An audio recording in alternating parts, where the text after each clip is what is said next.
नमस्कार दोस्तों, 6 दिसंबर 1992 को बाबरी मस्जिद को ढहा दिया गया था। आखिर ऐसा क्यों हुआ और अगर ये सही था तो ये होने में इतना समय क्यों लगा? राम मंदिर के मुद्दे पे फैसला आने में लगभग 500 साल का समय क्यों लग गया? और भी कई सारे सवाल हैं जो अभी तक क्लियर नहीं हुए या हमें दिख नहीं रहे हैं। आज के इस वीडियो में मैं आपके साथ बहुत सारी चीज़ें डिस्कस करूंगी और शायद आपके कई सारे सवालों के जवाब भी आपको इस वीडियो से मिल जाएंगे। मुगल सम्राट बाबर के आदेश पर 1527 में बाबरी मस्जिद का निर्माण कराया गया। मीर बाकी ने 1527 में निर्माण कराया और मीर बाकी ने ही इस मस्जिद का नाम बाबरी मस्जिद रखा। 6 दिसंबर 1992 को 16वीं सदी से बनाई गई इस बाबरी मस्जिद को कार सेवकों की एक भीड़ ने ढहा दिया।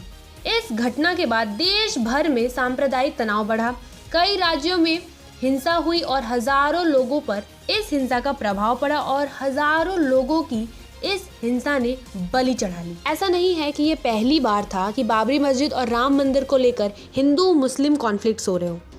राम मंदिर के नाम पर राजनीति आज़ादी के बाद से शुरू हो गई थी और उससे पहले भी मस्जिद बनने के करीब 300 साल बाद ही हिंदू मुस्लिम झगड़े शुरू हो चुके थे। राजनीतिक पार्टियों के लिए राम मंदिर और बाबरी मस्जिद का मुद्दा एक बहुत बड़ा राजनीतिक मुद्दा था। इसीलिए ये पार्टियां अपने प्रेफरेंस के हिसाब से कभी बाबरी मस्जिद के सपोर्ट में होती थी, कभी राम मंदिर के सपोर्ट में होती थी। वक्त बदलने के साथ ही पार्टियां किस तरह अपना सुर बदल लेती हैं या राम मंदिर के निर्माण के फैसले पर समय समय पर बयान से देखा जा सकता है। 25 साल पहले कांग्रेस सरकार अयोध्या मसले पर अध्यादेश लाई थी, जिसे अयोध्या अधिनियम के नाम से जाना जाता है। तब भाजपा ने इसका विरोध किया था, लेकिन बाद में दोनों पार्टियों का रुख बदल गया। विश्व हिंदू परिषद की अगुवाई में बीजेपी के समर्थन में चल रहे राम मंदिर आंदोलन के परिणाम स्वरूप 6 दिसंबर 1992 को बाबरी मस्जिद गिरा दिया गया था। इसके एक साल बाद ही जनवरी 1993 में यह अध्यादेश लाया गया। तत्कालीन राष्ट्रपति शंकर दयाल शर्मा ने 7 जनवरी 1993 को इसे मंजूरी दे दी थी। हालांकि अब तो आपको पता ही है कि इस मामले पर सुप्रीम कोर्ट ने अपना फैसला बता दिया है और 6 अगस्त से 16 अक्टूबर तक इस मामले पर 40 दिन सुनवाई के बाद सुप्रीम कोर्ट ने अपना फैसला सुरक्षित कर लिया था। संविधान पीठ द्वारा शनिवार को 45 मिनट तक पढ़े गए 1045 पन्नों के फैसले ने देश के इतिहास से सबसे अहम और एक सदी से ज़्यादा पुराने विवाद का अंत कर दिया था। Chief justice Gogoi, justice S A. Bobde, justice D Y Chandrachud, justice Ashok Bhushan, justice S. Abdul Nazeer की पीठ ने स्पष्ट कर दिया था कि मंदिर को अहम स्थान पर ही बनाया जाए। रामलला विराजमान को दी गई विवादित जमीन का स्वामित्व केंद्र सरकार यानी कि बीजेपी सरकार के रिसीवर के पास रहेगा और हिंदू मंदिर के निर्माण के लिए भूमि को एक ट्रस्ट को सौंपने का आदेश दिया और मस्जिद के लिए अयोध्या में 5 एकड़ ज़मीन देने का आदेश सरकार को दिया।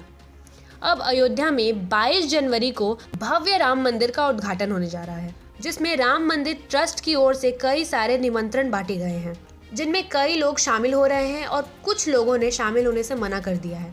मना करने वालों में अधिकतम लोग कांग्रेस पार्टी की तरफ से हैं। चौंकाने वाली बात यहाँ ये है कि ये वही कांग्रेस पार्टी है जो कुछ साल पहले तक राम मंदिर बनाने के लिए पेटिशंस जारी कर रहा था और अब जब राम मंदिर बन चुका है तो वहां शामिल होने से भी मना कर चुका है।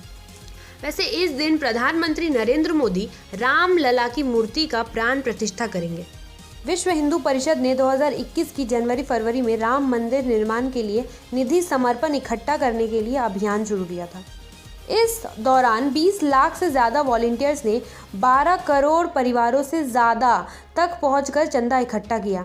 ये एकत्रित धनराशि राम मंदिर ट्रस्ट के खाते में जमा की जा रही है और इन्हीं पैसों से राम मंदिर का निर्माण हुआ है। कई लोग बार बार ये सवाल उठा रहे हैं कि राम मंदिर बनाने के लिए सरकार ने इतने पैसे खर्च कर दिए हैं। इसीलिए इस बात पर रोशनी डालते हुए सीएम योगी आदित्यनाथ ने इसकी सच्चाई वापस लोगों को बताई। उन्होंने कहा कि सरकार ने मंदिर के लिए कोई पैसा नहीं दिया है, मंदिर का निर्माण राम भक्तों के सहयोग से हो रहा है और उन्हीं पैसों से हो रहा है जो राम मंदिर ट्रस्ट में भक्तों द्वारा इकट्ठे हुए हैं। आई होप कि आपकी कुछ क्वेरीज इस वीडियो को देखने के बाद थोड़ी सी क्लियर हुई होंगी। ऐसे ही इन्फॉर्मेटिव और इंटरेस्टिंग वीडियोस को देखने के लिए हमारे चैनल को सब्सक्राइब करें और वीडियोस को लाइक करें। Thank you so much.